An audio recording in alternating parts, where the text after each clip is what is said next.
नाही ते पोल विषयी आम्ही बोलू शकणार नाही, कारण मी किंवा माझा मराठा समाज आम्ही जाहीर निवडणुकीत नव्हतोच.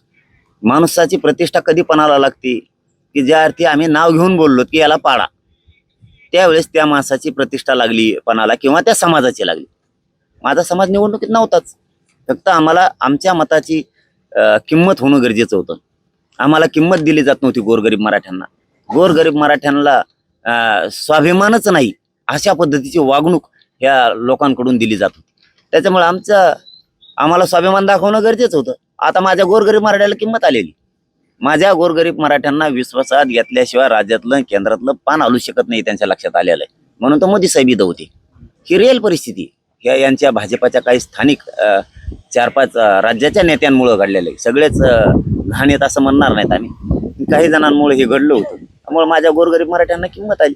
कोण पडल कोण नाही जिंकल याची आम्हाला नाही देणं घेणं, अजिबात देणं घेणं नाही. पण मराठा समाजाला आव्हान आहे की कोणी पडला कोणी निवडून आला तरी आपण निवडून येणाराची पोस्ट करायची नाही, पडणाराची करायची नाही. कोणाचा जय जयकार बी नाही आणि कोणाला नावही ठेवायचं नाही. आपण शांत राहायचंय. हे मात्र मराठा समाजाला माझं कळकळीचं आव्हान आहे. आपण शांत राहायचं. ते मुद्दाम खोडी करायचा प्रयत्न करते, करू द्या, चुका किती करतात बघू, पण आपण मात्र सगळ्यांनी शांत राहायचंय. कारण आपण बी नरड्याला लागीपर्यंत सहन करणं आवश्यक. 1 महिनाभर शांत राहा. आपण कुठंही कायदा सुव्यवस्था बिघडण असं कोणतंही काम करायचं नाही, कारण आपल्याला या राज्यात शांतता ठेवायची.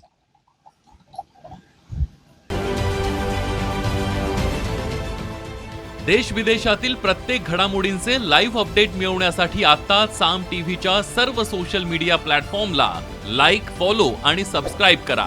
तसंच सर्व नोटिफिकेशनसाठी बेल आयकॉन प्रेस करायला विसरू नका.